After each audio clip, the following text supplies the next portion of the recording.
Progress. Sorry about that. All right, we are excited to be offering another workshop as part of Cleveland Neighborhood Progress's Progress Institute series.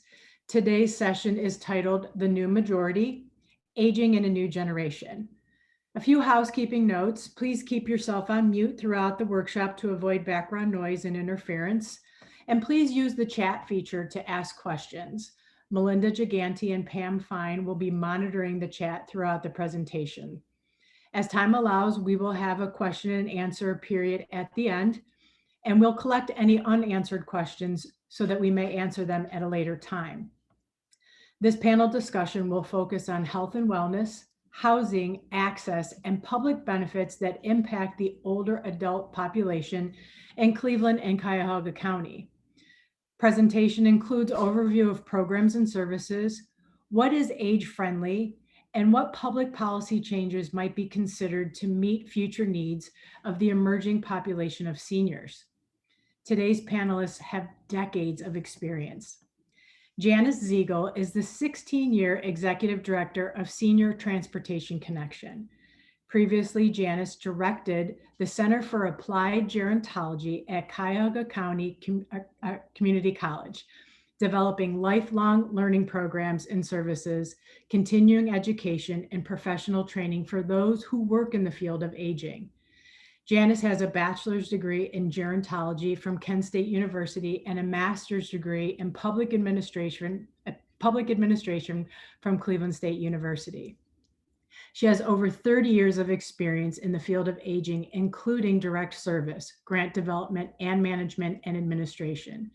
This includes positions at the Lakewood Department of Aging, at Western Reserve Area Agency on Aging. Janice serves on the Council of Older Persons of the Center for Community Solutions and is past chair. She is a member of Service for Independent Living's Disability Transportation Coalition. She has served as member of WRAAA Board of Trustees and chaired the Community Supports and Services Committee.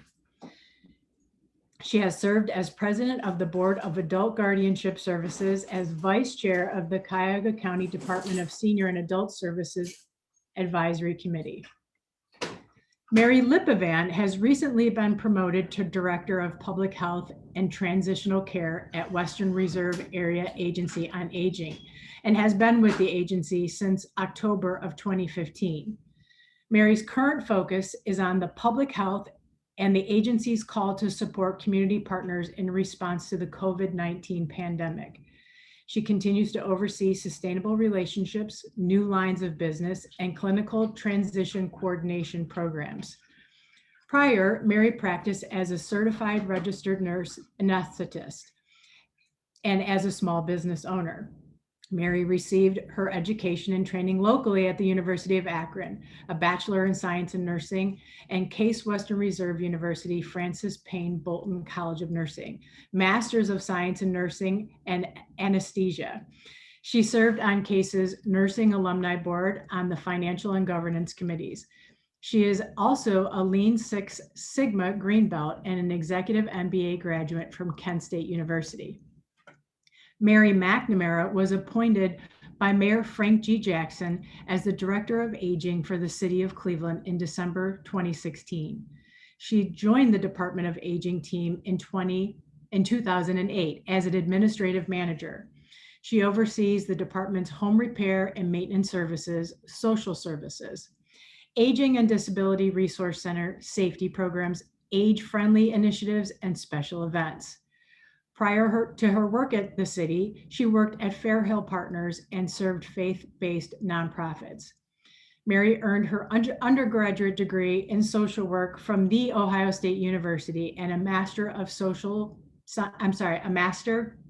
Science in Social Administration from the Mandel School of Applied Social Sciences at Case. She holds an independent social work license with supervision designation from the state of Ohio. And rounding out our panel today is Marlene Robinson Statler. She is the Executive Officer for Cuyahoga County Senior and Adult Services. She is responsible for managing the operations of the agency and the programs administered by the Division of Senior and Adult Services. Prior to serving in this role, Marlene worked at Cuyahoga County Jobs and Family Services, first serving as the productivity coordinator and then as the neighborhood centers manager.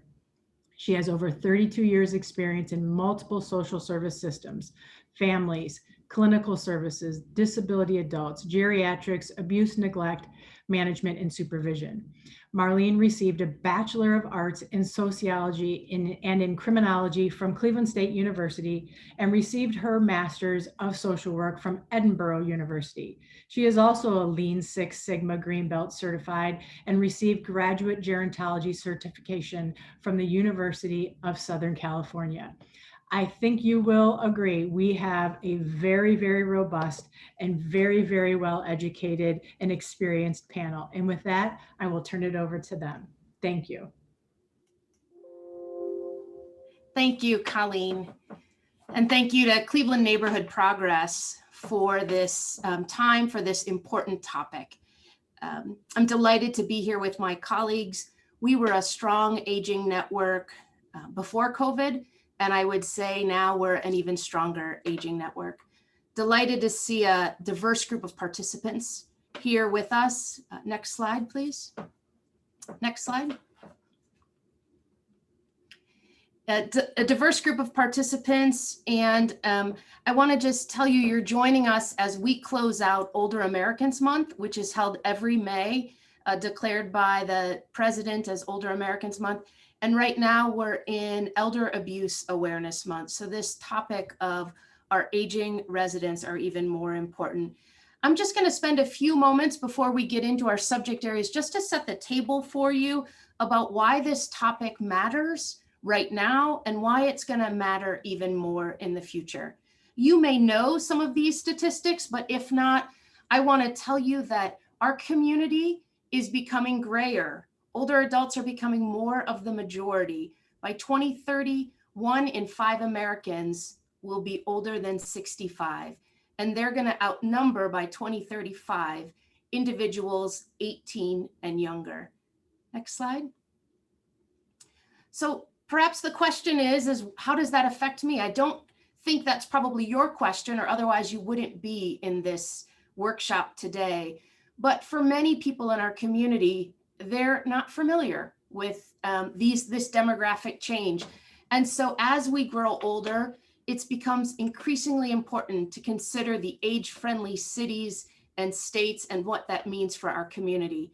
I'll just pause for a moment and share with you that all of the pictures in my slides are Cleveland seniors at places throughout our community. Next slide. So I'm going to invite you to ask yourself the following questions when you think about your own community, wherever you live, and its age friendliness. So the following 7 questions, I'll highlight a couple of them, but some of you may live in suburban areas. I think we've got a few people from outside of Ohio joining us today. A couple of these we're going to talk about today, but as you think about your own neighborhood, is public transportation easily accessible? Is medical care convenient? No matter your age, is there affordable housing? How easy is it to make and maintain friendships? And then as you think of older people that you know, re-looking at these questions and thinking about, are there employment opportunities for older adults? What kind of health and community support is available? Next slide. So our population in Ohio is aging rapidly.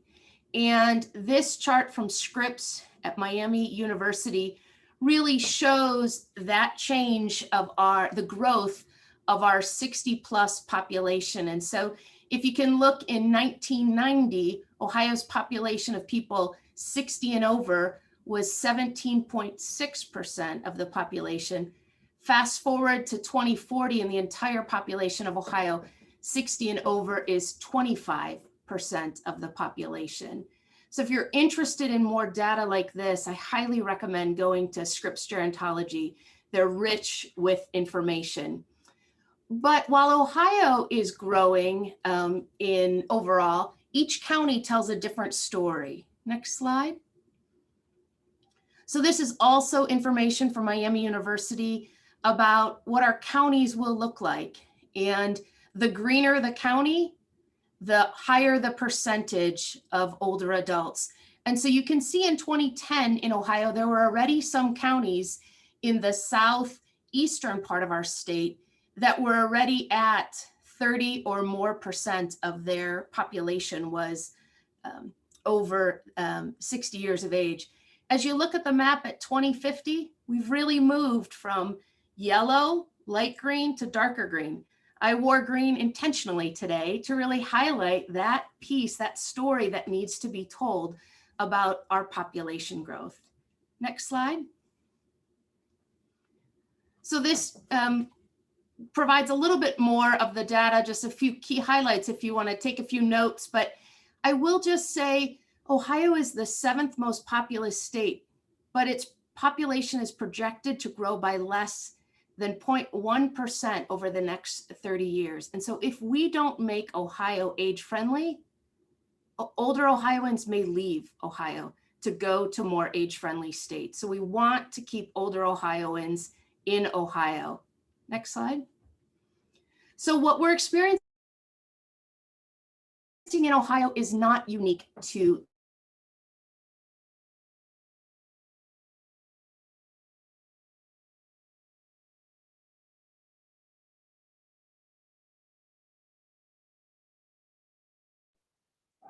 the top is in 2015 and 2050 is below. Green is less the story in this one, but you need to look at more red is a higher percentage of individuals over the age of 60. And so this network of age-friendly cities that I'm going to talk about is happening all over the world. Next slide. So in 2010, the World Health Organization really culminated all of their research and looking at this to say, we need to look at public policy approaches for responding to this population aging. And they didn't want just older adult serving agencies to be in the room to talk about this. They wanted people from all backgrounds to talk about and think about what this looks like, because physical and social environments are key to people being able to live in their communities. Next slide. So the World Health Organization looks at these 8 domains of livability, and you're going to hear us go back and forth between age-friendly, livability, the new majority. It's really talking about this age wave that's happening right now. So these 8 domains, important to look at: housing, respect, communication, and others. Next slide. So Dr. John Beard, formerly of the World Health Organization, I love this quote: "It takes the whole community working together to make environments age-friendly, harnessing innovation and imagination from all sectors and all actors. We must partner within the communities, but we also must learn across the community." So I highlighted a few of the pictures I like the most around all sectors and all actors. So whether it's those that design park benches, those that design crosswalks in our communities, those that are driving older adults, our public safety, those are just a few of the important sectors and actors I see. Next slide. So this age-friendly network that we are a part of in this community is vast. And so the World Health Organization and AARP is in 1,000 communities in 41 countries, helping communities think about how do we make our communities age-friendly. And with that, I'm going to turn it over to my colleague, Janice Ziegel from Senior Transportation Connection, to get us started. There we go. Thank you and good morning. It's a real pleasure to be with you this morning and among my colleagues to talk about this very important topic. When I think about transportation and its relationship to older adults, it really is a critical link to the other topics we're going to talk about this morning, specifically wellness, housing, and then also when we get to the elements of public benefits and access. Transportation is the connector. It's the way we all get to what we need to do and experience. So this morning, I want to spend some time talking about the organization that I'm fortunate to work for Senior Transportation Connection, share with you a bit of research, some of which is local, some has been around, a little bit of the impact of COVID on transportation, the age-friendly considerations specific to transportation, and then looking forward to what things might look like in 2030 and beyond. So Marlene, if you'd go to the next slide, please. This is a footprint of a Senior Transportation Organization Connection. We are 16 years old as a nonprofit organization, and we came from a strategic plan nearly 20 years ago that said, you know, there's a lot of transportation for older adults, but it's fragmented. Fare structures are different. Availability is different. And we need a better idea outside of public transit to make a system work. Intentionally, we were founded as a nonprofit and not an extension of government. However, we are well represented on our board by governmental entities, including Western Reserve Area Agency, the county, the city of Cleveland, county mayors and managers, United Way, and a number of other organizations. This is what we look like at full steam. So that's 2019. In which we delivered over 145,000 trips. Our unit of our definition always is a one-way trip. We have over 12,000 people in our database, but 5,000 of them are active. On average, we're now exceeding over 1 million miles a year driving in a fleet of 60 vehicles and with 30 community partners. Excuse me. The map represents, the dark blue represents the communities in which STC has a contract to meet the transportation needs of their residents 60 years of age and older. Excuse me. The little red dots that you see represent the Rose Centers for Aging Well, which are 5 senior centers that we serve. We also serve senior centers in the other communities that are colored in dark blue. I always get a question about Special Maple Heights, which is that light green color. Currently, we only handle the scheduling and dispatch of those vehicles. They remain employees of the city of Maple Heights, unlike the rest of our model. And they retain their own vehicles. So that's why they're a little different. Our budget this year is just over $4 million, and we are a subcontractor for RTA paratransit. I wanted to make a special note of our relationship with the city of Cleveland. You know, actually tackling integration in the suburbs was fairly easy. The complication of Cleveland was at that point 21 wards when we started. Now we're dealing with lesser wards, but we couldn't bring on the entire city of Cleveland into our operation all at once. That was an effort through community development and also very closely with the Department on Aging. And ward by ward by ward, we were able, over a 6 to 7 year period, integrate services for the entire city of Cleveland. Next slide, please, Marlene, thank you. To give you a snapshot of who we serve, I would say it's a 78-year-old woman who's probably African-American. She's on Medicaid and Medicare. She lives with her daughter, and she more than likely has more than one disability, but the one that we're specifically looking at is mobility. And in most cases, for many of our riders, that's a rollator, a walker, a cane, or some other assistive device. Please, Marlene. So a little bit about the research. And when I do an in-person presentation, this is where I would ask you to take your car keys out of your pocket, put them aside, and imagine that you're an older adult and you can no longer drive. And you begin to really think about the resources that are available, your family, how am I going to get to Dr. Jones at 10 o'clock tomorrow morning?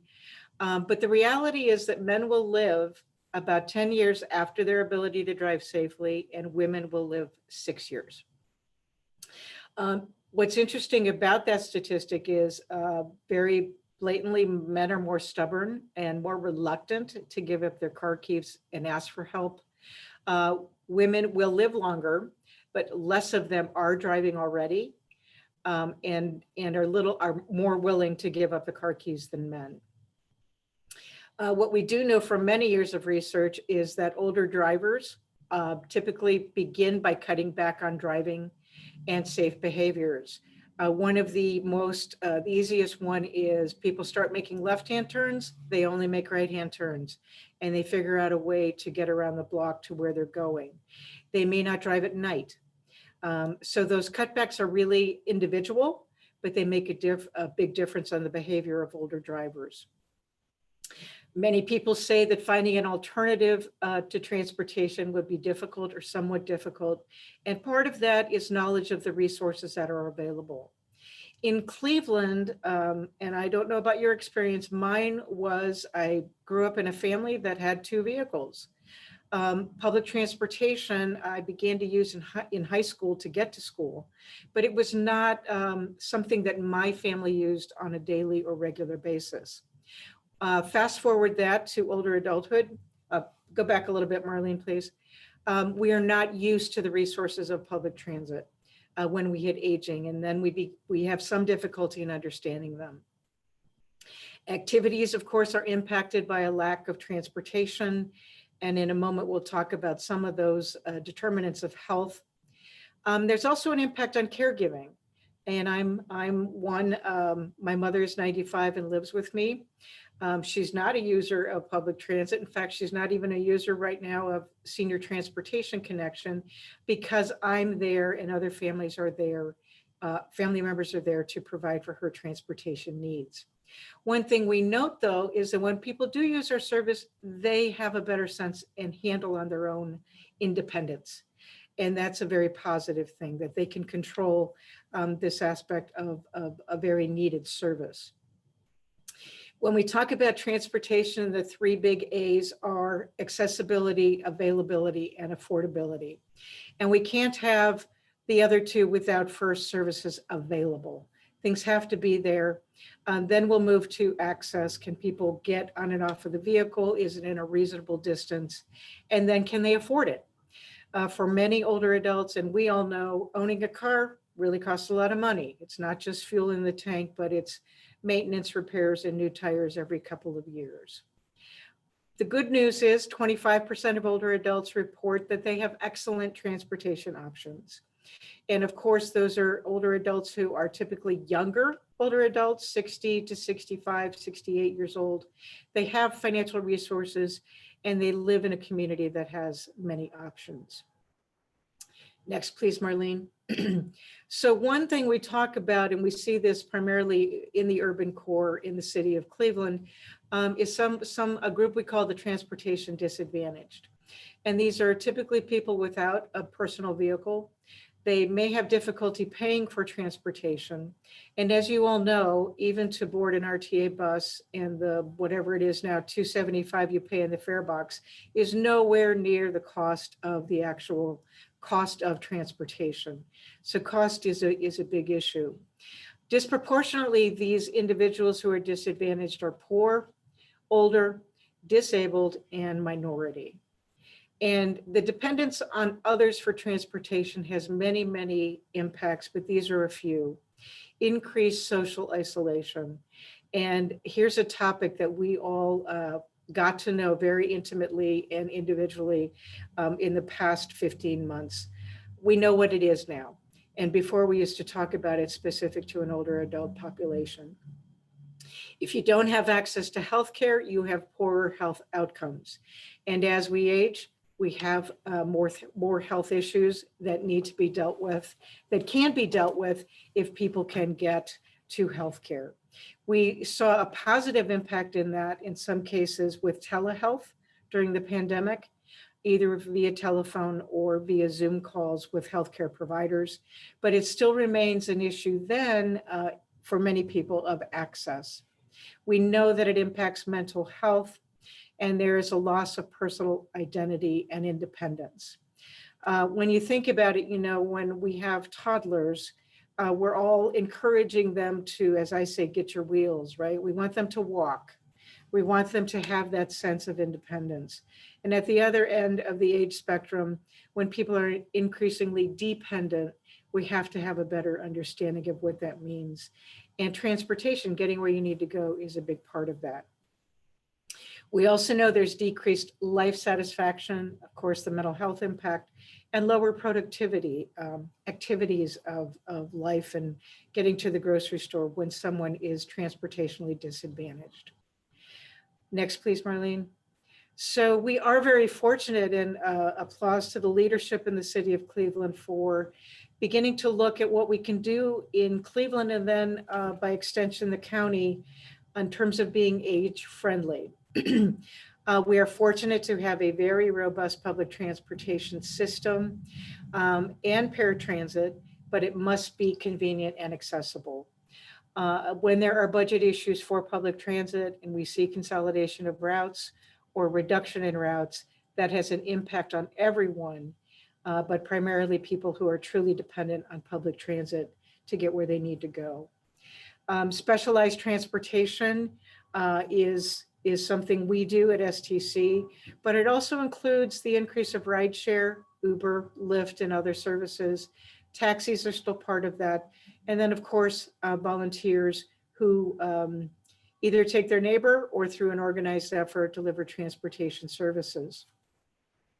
I think we will need to focus on those things increasingly as we make Cleveland an age-friendly city. Affordability and accessibility, I've already talked about. Paratransit vehicles are all accessible, meaning people can board the vehicle using a lift and with more assistance to get on and off the vehicle. Our fleet, all but 2 vehicles are fully accessible. And again, because 60% of our riders have a mobility disability that requires use of that.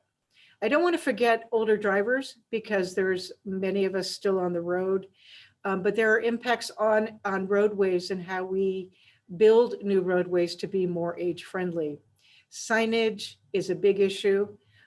Parking, safe driving, and car fit, which is actually something you can Google and do an online webinar. But how does your, just like how do clothes fit you? How does your car fit you? And when we experience, disability due to aging, arthritis, vision, hearing impairment, there are adjustments that can be made in your own vehicle to make sure that you and your car fit for the safest experience while you drive. We can't forget the people who walk or people who bicycle, and that includes many older adults. But to make pedestrian walkways, extended times at crosswalks, make sure we're including safety. And the photo that Mary included in the beginning, that crosswalk was right in the middle so people can take a breather, take a rest, and make sure they have adequate time to cross the street. And then overall awareness of the transit resources that exist.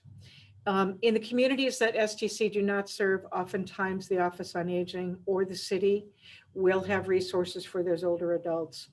But part of our work is to build awareness about those resources. So when people need us, when it's not such a drastic, oh my goodness, what am I going to do to get to my doctor? They know the resources that are available and how they can access them. Next, Marlene. It is exciting to look towards the future and how the new majority will be impacted by changes in transportation. The other day I had Mom in the car and we were passing a newly built continuing care community. And she said, look, there's another one. And I said, Mom, think about it. 60 years ago, we were building schools to educate all the baby boomers who were coming through. And now we're building communities to take care of them at the other end of the aging spectrum. But I do think there will be an impact on paid and unpaid caregivers. One thing during the pandemic, and many of us working remotely, working at home, we had more time to be caregivers. In my case, that was my mother. In other cases, that was your children. And how that shifted how we were able to provide care for the people in our lives and who needed another level of care. Moving forward, I think we always need to be inclusive of planning, inclusive meaning people who have special transportation needs. And let's not give it just lip service, but make sure those individuals are at the table telling us what they need. And for many, many people, that is accessibility and affordability. We will see an increase in rideshare programs, and especially those that will be accessible. We're seeing among the Uber and Lyfts of the world, programs pop up in major cities. The one closest to us that I'm aware of is Chicago, where they have a program under Uber called Waves, which is wheelchair assisted vehicles. So it's an Uber program, but the vehicle is right to deliver those services. Also, we saw this with delivery services, the whole blow up with Amazon, but also getting your groceries delivered to your doorstep will make a difference for people who are aging in place. I think there's an expectation for highly customized transportation. This goes almost leaning towards the limousine experience, but people will be willing to pay for those options, and we'll begin to see more and more of it to make sure my experience is exactly what I want and what I need. There are subscription and membership models. One in many cities in the country is ITN America, which is the Independent Transportation Network. This is actually a system where you can buy a ride or a subscription for your elderly loved one who lives in Nashville, Tennessee, to access transportation through a network. Some of it rideshare, some of that individuals who are volunteering to transport, because they then will earn a trip for their mother who lives in Cleveland, Ohio.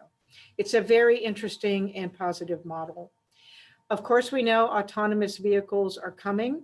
I think it will be a trust issue among many older adults as to whether or not they're going to get in those vehicles. We saw this with the rideshare programs. We were all using it pretty quickly. Older adults had a great degree of hesitancy, first learning the technology of their smartphone, but then truly realizing what they could do with it and trusting the experience.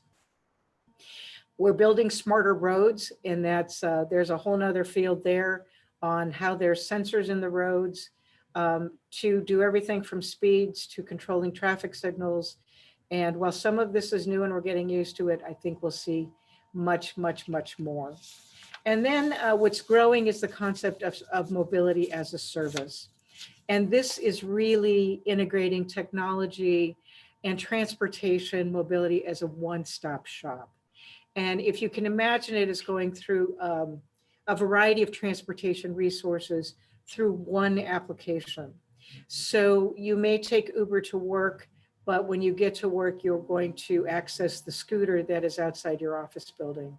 And once you use that scooter, you're going to hop on public transportation to perhaps get to the airport for the trip that's already booked on your phone as part of this mass technology system. It's exciting to watch. And I think as with much technology, we will see that benefiting the new majority and as we get used to using it. So it's really something to keep an eye on. I always say our service, the one that STC delivers now, is one that is high tech in a lot of ways, but it meets high touch in that the way we deliver the service really is a driver assisting an older adult and having a conversation with them as to how their day is going. But it's exciting to watch and exciting to be part of the new majority. But I will conclude there. I welcome your questions and again, appreciate the opportunity. My contact information is on the next slide. And I am happy to hand this off to my colleague, Mary Lipovan, who will be speaking to you about the whole great idea of wellness. Thank you, Janice, and thank all of you for having us here today. Health is tagged into this wellness concept. I'm pleased to talk to you about, conceptual things around health and wellness as it relates to the new majority, as well as how Western Reserve will continue to support both. So whether we're calling it new majority, silver tsunami, age wave, gray wave, they have so many names out there because they like to give these groups names. The reality is many businesses and government agencies are preparing for the surge in older adults that will peak in the next few decades. So to kind of wrap your head around this, right now we're only halfway through that baby boomer bump.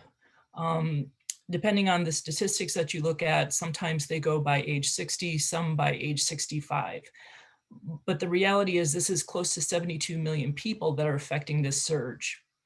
Gen X and Gen Y are not far behind with an additional 65 and 72 million respectively.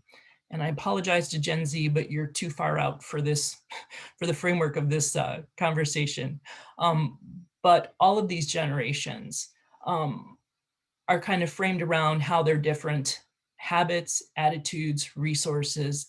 And the reality is they have opportunities for change at each point. So we have to support these generations in their pursuit of health and wellness. And these choices are all based about how to get information in order to make better choices. Next slide, please.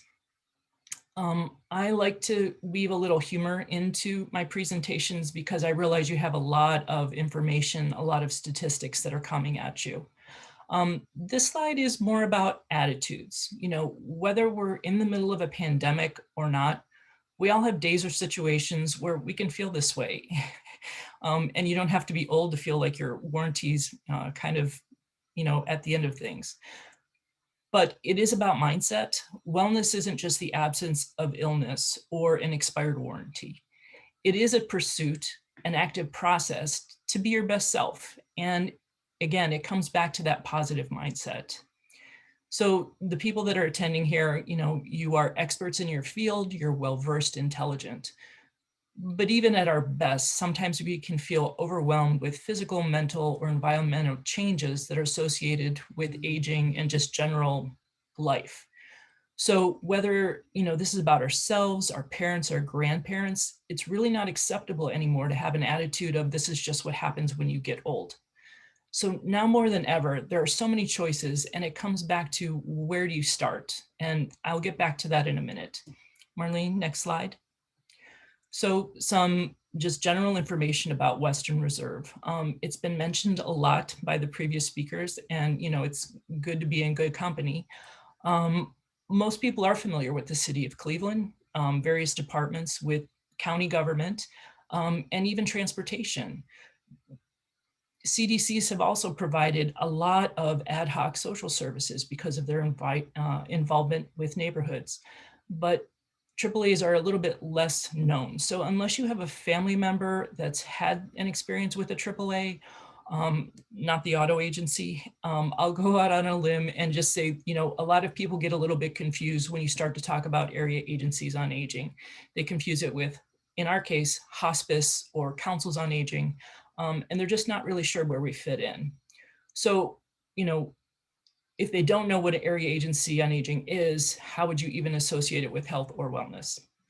So AAAs have been around since the 1970s, and across the nation, there are 650 AAAs. Each of them have the same basic mission, but they may operate slightly differently depending on their involvement with local government. Western Reserve is one of 12 area agencies in the state of Ohio, and we're the largest by population density. We serve 5 counties: Cuyahoga, Geauga, Lake and Lorain and Medina. Didn't mean to combine those. Our major areas of service are around those dual eligible individuals over 60 for case management, for screening and assessment. And we also offer services around the Older Americans Act programs, specifically meals, transportations, senior center activities. Again, our primary focus is around older adults and adults with disabilities for those social determinants of health before social determinants, you know, became this whole thing. Ultimately, our mission is to provide choices so that the goal of individuals reaching whatever health wellness looks like for them can happen in the place that they want to call home. With the impact of COVID-19, we had to change how we engage with our partner agencies and community.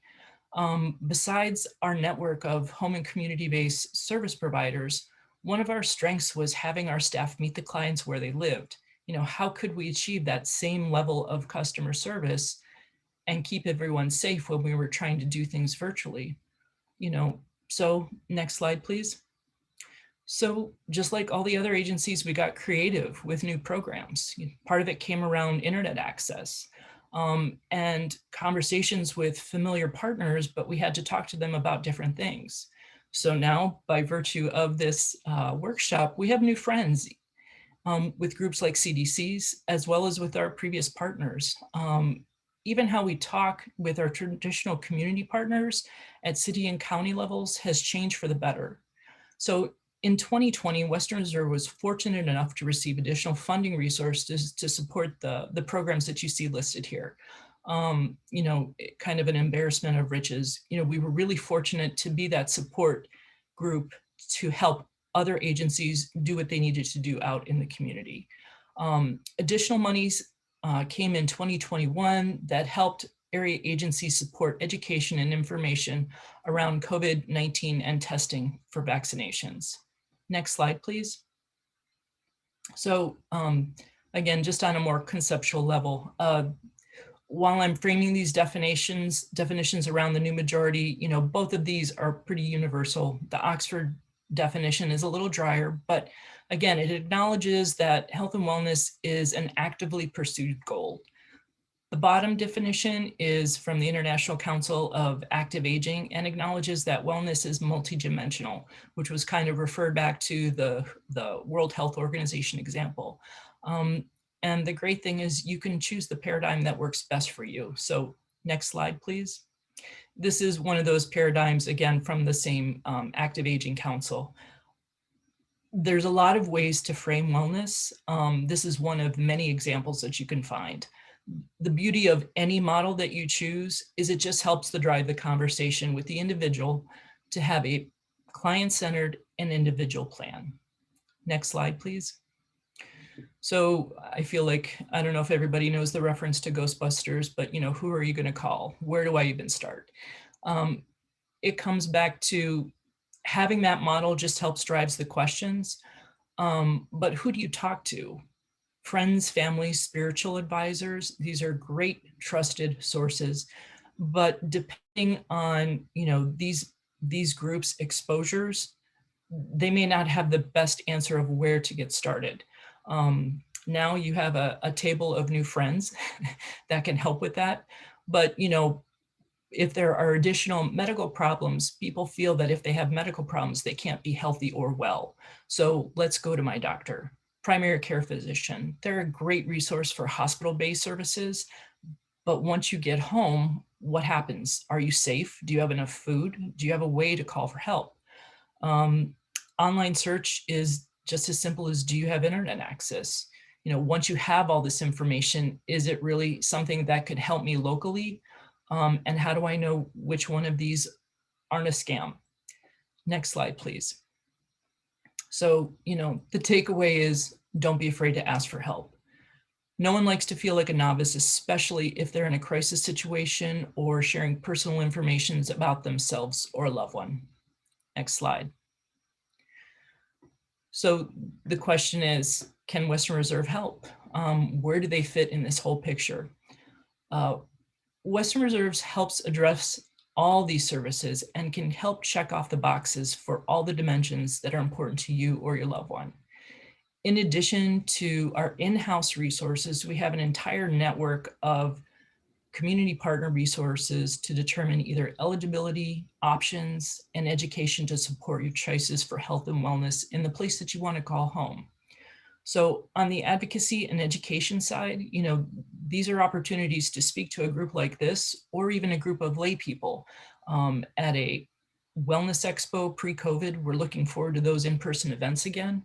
We have a robust speakers bureau that gives information not only about Western Reserve wellness programs, but also our Aging and Disability Resource Center, how the aging and how the new majority is impacting businesses and business choices, chronic self-disease management, My Meds Ohio, which is a pilot program focused on medication management that involves a licensed pharmacist.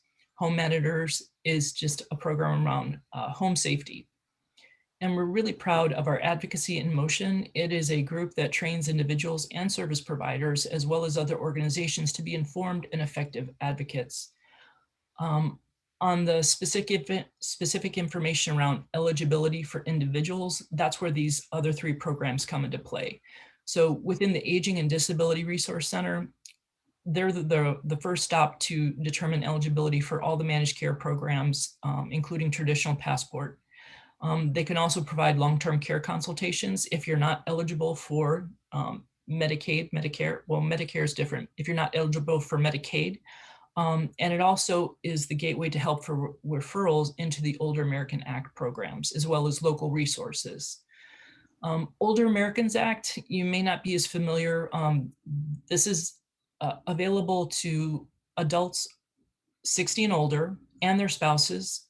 The spouse doesn't have to be over 60, which is a nice little benefit. This focuses more around caregiver support. They have a nice farmer market program. It's seasonal, funded by the USDA, which is a coupon program that helps adults get fresh produce. We also have a nutrition and support program around meal services, risk screening, and education. And case management is kind of our traditional bucket of services around Passport AL, the MyCare Ohio Managed Care Plans, which also includes the Ohio Home Care Waiver, which provides case management services for dual eligible adults with disabilities, and specialized recovery services are for adults with a mental health diagnosis. Next slide, please. And this is where I will finish up. I will leave you with a quote from Greg Anderson. And wellness seeks more than an absence of illness. It searches for new levels of excellence beyond any disease-free neutral point. Wellness dedicates its efforts to our total well-being of body, mind, and spirit. Next slide. This is my contact information. And with that, I would like to hand things off to Mary McNamara from the Cleveland Department of Aging. Thank you so much, Mary, for that good information. I know I took a few notes of things I want to take away from that. So I wanted to focus on housing, and I could have gone in a lot of different directions with this, but I'm going to focus specifically on home repairs, home maintenance, and home modifications. But first, I just want to make sure you know about the Cleveland Department of Aging. It was a department started in the 1970s by a well-known and well-loved activist, Anna V. Brown, who advocated for this department to be within city government. And I've been pleased to hear the stories of so many directors before me and the programs they launched to be able to bring us to this point where we're at. We have so much more work to do as we look at the age wave, but we're a staff of 35. About 12 years ago, we moved out of City Hall. We're just a block away on East 12th and Lakeside with a couple of other city departments. And we provide some services that are traditional social services. We receive funding from the Area Agency on Aging. We provide some funding to Senior Transportation Connection to help us with transportation for older adults.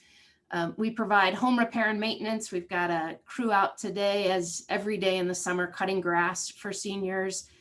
Health and wellness programs we partner with many organizations for.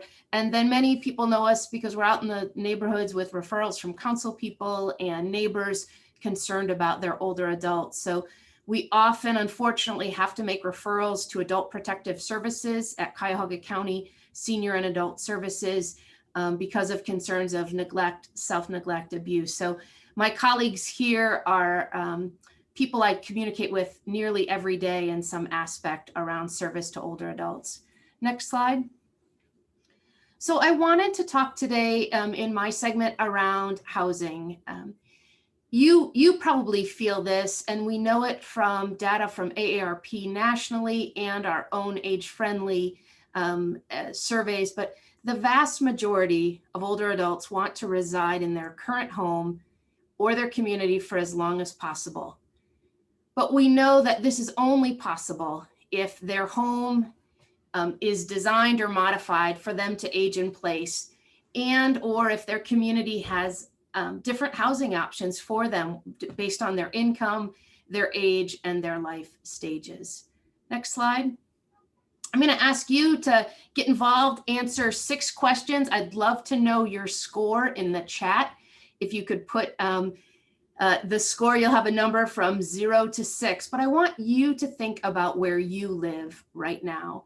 And is your home, apartment, is it age friendly?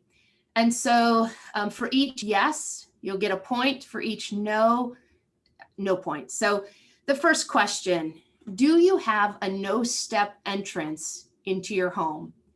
If yes, give yourself a point. If no, 0. When we're done, I'd love to see your scores in the chat. The second question, do you have any motion sensor lights inside or outside of your home? 1 point for yes, 0 points for no.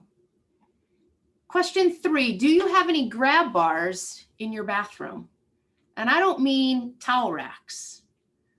I mean a grab bar that really can support your weight. Question 4, next slide. Does your outside main door have a bench or surface area to place bags? 1 point yes, 0 point no. Question 5, do you have rocker style push switches for lighting in your home so that you could use your fist to turn it on? I'm anticipating arthritis. That's one of the features of a push switch that doesn't require that small little knob that you have to manipulate. And then if you have a garage, question 6, do you have an automatic garage door opener? So I'm seeing some responses come in. Some people are 0 for 6. Some people are 1 for 6. Some people are 3 for 6. So I'd like people to think about their own home before we think about their community and what it means to be age friendly and to have age friendly housing. Next slide. So the data I'm going to provide here came from an age friendly Cleveland assessment that was conducted several years ago with our partners in the community that we did focus groups and surveys. Community Housing Solutions was our key partner in this. And the voices in these bullets that I'm going to talk about are the voices of Cleveland seniors. And I think their response helps us think about future policy needs, future funding needs. So first, what we found in Cleveland is that 80% of people hope to remain in their home as they age. So that really fit with nationally what the data is, but actually even a little higher. We were pleased to find that, generally people felt positive about their current housing, their ability to pay and maintain housing, and the area they live in. So that was generally felt positive. I will tell you that neighborhood and community safety was an important concern, and that safety concerns created barriers for people to feel connected to the community and walking safely. So that could also be sidewalks. We heard over and over, uneven sidewalks that made accessibility, walkability different. So as we think of policy funding needs in the future, those continue to need to be held up as needs in our community. I will tell you that indoor and outdoor maintenance were a concern expressed by older adults in focus groups. So the ability to cut their grass, shovel their snow, take care of outdoor needs were something that people didn't always have a plan for, and they wondered who could help them with that. Another piece that we heard in this assessment and survey of older adults is that many homes needed modifications in order for them to be comfortable and places people could age in place. Next slide. I will tell you that 40% of residents in the city of Cleveland live alone.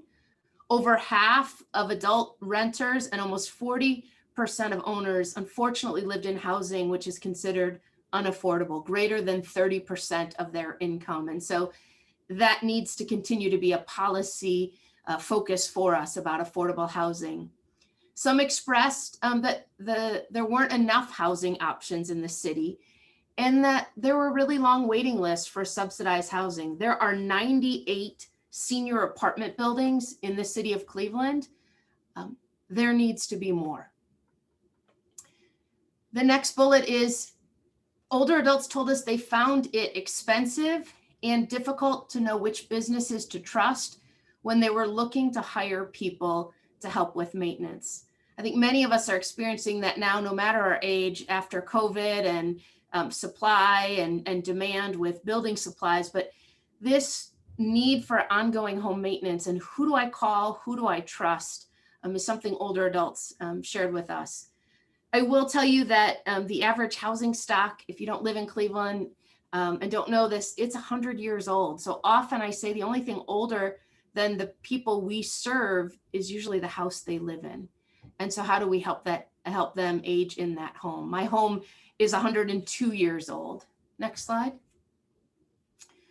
So according to the World Health Organization, I think we probably all believe on this call, housing is a basic need, and it should be, and these drive our policy and funding priorities. It should be affordable, it should be safe, it should be close to services.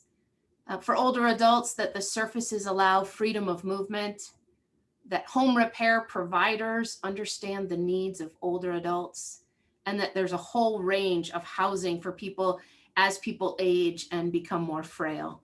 Next slide. So as we at the City of Cleveland think about how do we help people age in place, I really began to think about our home repair programs and want to make sure you know about those, but these don't fill the entire needs of our community. So this is a before and after photo for a resident who needed obviously more than one repair. So we were able to add on a better, the right grade ramp to this house, which really gets at what I would call home modifications, not even home repairs. This is a modification to help people age in place, but you can see that the house had other needs as well. And so, you know, you see that the roof, the siding, I'm sure there was water damage in this house. So I put that in the bucket of, you know, home maintenance, home repairs, but we also need to think about modifications. Next slide. So the city, as part of the impact of the age-friendly Cleveland assessment and the input of older adults, one of the things that came out of it was the need to create more home repair programs. So many of you may know about some of our longstanding programs at the city that are funded with HUD dollars that I'll talk about shortly. But one of the outcomes of the Age-Friendly Cleveland Plan was the creation of a new program called the Age-Friendly Home Investment Program, AFIP, we call it. And it's a program that provides repairs for people in all 17 wards of the city. And it's an equal amount of money distributed to that ward to be able to serve seniors. And so what I appreciated about this program, and I was very involved in the development of it, was its income limit was about 20,000 more, I'm sorry, about 10,000 more than the income limit for some of the HUD funded grants. So we met many individuals who were right above the threshold for a HUD funded home repair programs, but still had a great need. And so to date, we're in year 3 of the program. It's funded this year at $2.125 million. It is still addressing a lot of home repair needs. And I think that gets to our 100-year-old housing stock and less home modification. I hope we can move more towards home modification in the future. But when contractors go out, they really look and say, you know what, this, if we don't address the roof issue, they're not going to be able to stay in their home. And so this is a before and after photo of stairwell into this person's home. So next slide. This is another before and after photo for a home repair project. This one, I want to just make sure you know about. This is the HUD funded Senior Homeowner Assistance Program funded by CDBG. It is the current income limit for a household of 1 is their gross income is less than $19,250. We partner with community development on this project, and this program continues to be popular. I'm an advocate for a national home repair program that's similar to this. I think every community needs the ability for people to get grants. It's very heartbreaking to talk to seniors who are in their late 80s who feel like their only option is to take out a loan, and with on a fixed income, and concerns about how long will they be able to live in that home. Next slide. I want to share with you, we do have a home repair resource guide because the city is not the only provider. And I think this is an important tool all of us need to provide for our communities, is an easy to read place people can go to find resources. This before and after furnace photo at a senior's home was done by Community Housing Solutions.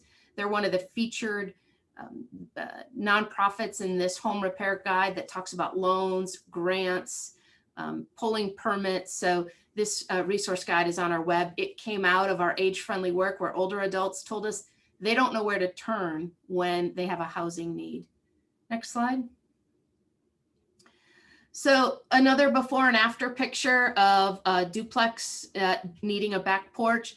And I really look at, you could look at home repairs, home modifications, just simply as the structure, but I really look at it at reducing falls, which unfortunately falls on a hard surface are the second most common cause of death in Cuyahoga County for older adults. And so fall prevention, helping people age in place, and then their own safety in their neighborhood. Next slide.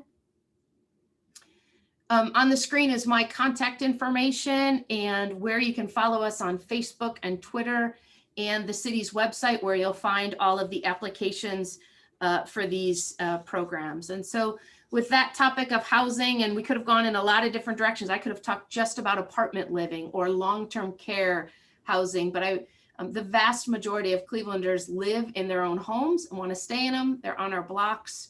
Both neighbors of mine on either side are older adults, and we want them to stay there, but they need support to be able to do so. So with that, I will turn it over to my colleague, Marlene Robinson-Statler of Cuyahoga County Senior and Adult Services. Thank you. Good morning. First, I want to thank the Cleveland Progress Institute for having this type of venue for us to have these type of conversations, because it's very necessary, because we know this is happening. It's going to continue to happen as the years progress. So right now, we've talked about some of the data. We've talked about some of the needs. We've talked about transportation, housing, wellness. And so we ask ourselves, so what's next? And people will sometimes say to themselves, well, how is this going to be supported? Where is the funding? Because everything will be wrapped around funding that needs to go to some of these programs. So as you think about that, I first want to talk about some of the programs and services that are offered through the Division of Senior and Adult Services. So our mission, of course, is to empower seniors and adults with disabilities to age successfully, to help support them, preserve their independence. I think you've heard that several times from the previous presenters. We want to remain independent. We want to keep them safe. Also, our vision, we just demonstrate that we are the model for government, for collaboration. As mentioned also, we've collaborated with Western Reserve Area Agency on Aging, with Senior Transportation Connection, with the City of Cleveland, using those valuable resources as much as possible, helping to build that infrastructure. So some of the solutions. So we also need to consider a network of services we can provide as we go through the aging process. So some of those services mentioned, and sometimes this is a topic that we don't necessarily want to talk about what we need to talk about, our seniors are also vulnerable. So you also have to remember that our services include the adult protective services that we offer, where if we need to, we can investigate allegations of abuse, neglect, self-neglect, financial exploitation. In addition, we find our seniors, as you've heard, want to remain in their homes. So we want to provide in-home care to assist them with that, to assist them with the activities of daily living, to assist them with meal preparation. We also offer information and benefits assistance. Because our seniors are sometimes on limited income, they want to know how they can have affordable utility costs. If there's any assistance for any type of tax help, if there's heat programs, if there's any programs out there that they can take advantage of. Then we have our options for independent living. So through those services, we're able to offer medical transportation, home delivered meals. We're able to offer the installation of those grab bars that Mary talked about. We're able to offer some of those tools and services to help guide them. In addition, we have our senior center programming. So you think of senior center programming, that'll be going actually to the senior centers that we have in Cuyahoga County. Currently, we fund approximately 40 of those senior centers to provide programs and services like congregate meals, transportation, and adult programming or adult development. So thinking of those programs and also home delivered meals, consider during COVID how we had to move and switch gears and kind of change how all those services were delivered. So of course, our APS, our social workers, continue to service our consumers in the neighborhoods. What was the biggest change was for our senior centers, because our senior centers now, with people being at home, had to find other ways to provide services. So they started doing grab and go meals, doing home delivered meals. Also, this gave us an opportunity to use more robust virtual programming so that we could still be in the homes to provide matter of balance, some type of safety wellness programs for our seniors also. In addition, for our in-home care, we know we're serving an increasingly growing population. So it requires us now to look at new ideas, new ways of delivering services to promote that wellness, that health, that independence. As was mentioned, seniors want to be in their homes. We've seen in comparison, someone being in their home receiving services is quite a bit less expensive than they were in assisted living or a nursing facility in comparison. And we want to keep our seniors healthier longer. We're living longer. We want to have a quality of life as we live through those senior years. So one thing that we have here at Division of Senior Adult Services, we've introduced palliative care. So a partnership with Metro Health, and palliative care is important because it gives people other options for services. Also, the person is seriously ill, they can understand the value of each day and helps them also while they're looking at their curative methods and measures to think of other ways to deal with pain and symptom management. Also, we've used telehealth and we've made it more robust, especially in light of everything going on COVID-19. With the pandemic going on, we had to look at a digital platform that was secure, was encrypted, and we could have conversations where our consumers could talk to their doctors along with our social workers.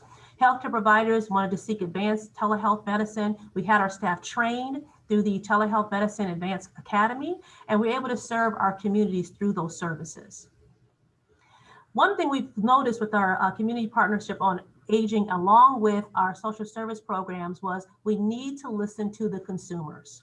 And our consumers out there, they're using our services, were telling us about other things that they needed. So we understand now countywide, we have to use community innovation and collaboration in service delivery, extend the programs offered through our community social service programs so they're more innovative. They are more outreach, they reach more people. When we think of our seniors, and we've heard about the various sometimes classified as age 60 or 65, we really start looking at our seniors at age 50. We start looking at that AARP group as we're moving forward in the aging continuum of how we can provide services, and maybe the service will get more in depth as we increase in age.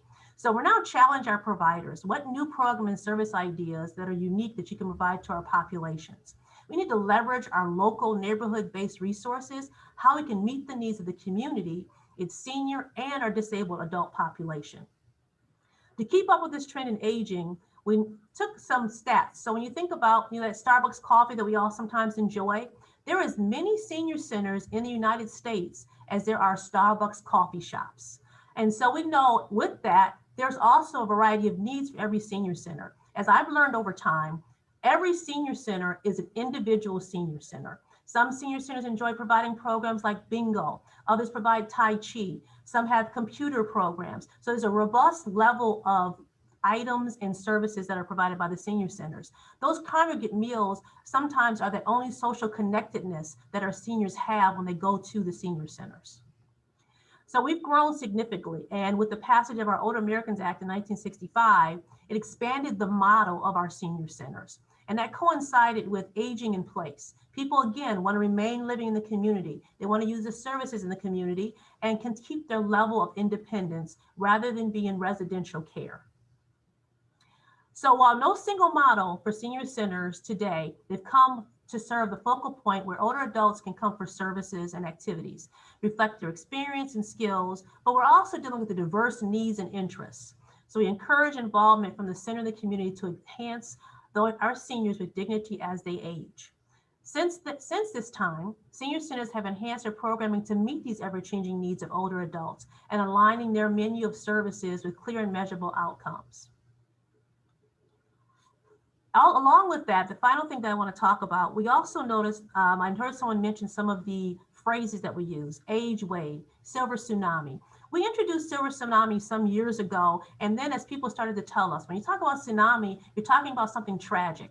And then we started to change our language to the graying of the ages and so forth. However you want to coin it or phrase it, we have to talk about the impact that all of this will have on our infrastructure, on our economy, on tax bases. So when things and opportunities come up for you to advocate, when opportunities come up for possible senior levies, when opportunities come up anytime to increase funding or revenue, that's the time when we encourage everyone to get on board, to make sure that you're speaking up loudly for our senior community. All of us on this call want to be able to age, to be a senior successfully.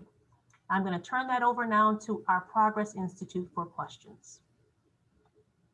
Thank you so much. We welcome questions in the chat, but I will kick us off with a couple comments. Perhaps within there'll be a question. And just in the vein of sharing, you never think of these things. You never think about aging and the impacts until it, number one, either happens to you or happens to your parents or someone that you're providing care for. I have found myself over the last few years in the position of caregiver for a parent. And knowing that there's these resources out here is so refreshing, but they weren't top of mind. So that's why we're offering these type of opportunities for people, especially in Cleveland neighborhoods, to make arrangement or make living in community or staying within community so important and possible. But I found in a situation, it's just not feasible to keep a parent in a home because of some medical issues. What if any of you could you offer as advice when looking for facility, hopefully within community, for a loved one to consider moving into, so that there is socialization? And by this, I mean something that has a continuum of care from perhaps independent living all the way through skilled nursing. I would say there would be a few things that I would look at, Colleen, and so that I would look at and having a aging parent and having had a parent in a facility either through rehabilitation or other services. First, we have connections, like our Specialized Medicaid Benefits Center here in Cuyahoga County has linkages to nursing facilities. And so it would include also some of that grassroots effort, going to the facility, seeing what type of activities they have, looking visual, observing, you know, the people that do they look like they're happy at the facility that they're there? I mean, those are honest things that I look at for my parents. Also, my mother, who has all of her cognitive skill level, I would take her so that she can also see, as far as the programs, is there something that she would be interested in? What programs do they offer if they're interested in her? What type of meals do they offer? And for sometimes I just happen to have one of the picky parents, do they offer alternatives? Because she doesn't generally want to eat what are the meals that are served. So they offer those alternatives. I would look at some of those things if I was to look at a facility, along with the cost. I mean, that's a real thing that we have to look at, the cost of the facility based on the service that they provide. And then last, I would look at what is the ratio for the clinical skills, meaning how many home health aides to every patient, how many nurses assigned to each patient, so that I make sure that that loved one is receiving quality care. And I'll turn over my other colleagues if they have anything they want to add. I appreciate that that advice, Marlene, and I'll just share. I've made a lot of visits, and I have taken parents too. What you've shared with me are things that we'd considered. Now the hard part is the convincing and actually getting them to make that big move. But I'm hopeful. Melinda and Pam, I'm going to turn it over to you because I know there's a couple of questions in the chat. Yes, thank you. We have a question in the chat from Amanda Kramer. I would love to hear more about how you were able to engage this population. A lot of services my organization offers are especially helpful for seniors, but we occasionally run into issues in getting the word out to them. I'll share a couple of things we're doing at the city to be able to get information out. First, I tell all my new staff that they might be surprised at how hard we have to work at advertising, right? As a social service provider, social worker, you know, that wasn't any sort of class I took, but every day we are advertising our services. I always remind them that, you know, Coca-Cola advertises a lot still. Everyone knows their brand, but they're still out there every day advertising. So I think it's on all of our agencies to get out that word more. But I will also just share that I think, there's a lot of ageism in our community. There's a lot of fear of growing older. And so sometimes people don't want to take that brochure because we've labeled it as like something bad, right? That we're trying to avoid. And so I think every day our team here is trying to battle up against that our goal, if we're willing to cut your grass and put a roof on, we want to try and help you stay in your home. Our goal when we knock on your door is not to ask you to leave. And I think a lot of people have fears about that, right? That is that. So really saying, how can we help you age in place? We have found one of the best ways we get information out is by way of phone. In our survey of older adults, they told us word of mouth was the most trusted way they found out about organizations they could trust. And so we do a lot of robocalls. A lot of seniors hear my voice on their phone to be able to tell them about that program, but advertise, and then hopefully when Colleen gave that example, when she needs to know that service, she'll remember, oh yeah, there is an area agency in town. Oh yeah, there is a county department of senior services. Thank you. One more question from Sherry Callahan.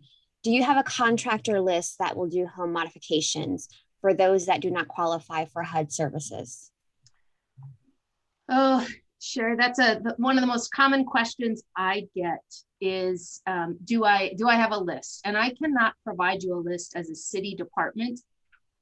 Building and Housing has a list of contractors that are bonded and insured. It's a pretty vast list, would be pretty unwieldy to get. But first I would say our home repair resource guide starts with at least the nonprofits. And, we often encourage seniors to connect with their local CDCs who may be able to say, contractors, but I tell seniors all the time, talk with your neighbors, talk with your block clubs, bring that up because people share good contractors, and look to the Better Business Bureau. Right? We know there's a lot of scams and frauds out there, but looking to the Better Business Bureau to get trusted. I found a great tree contractor through them. I've shared his contact information with about 10 others. And so I think word of mouth gets that out there.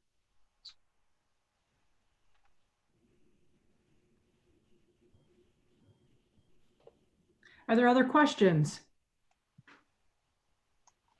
Okay, if not, I'm going to go ahead and wrap us up a little bit early. Oh, there is a question. Melinda, go ahead. Thank you.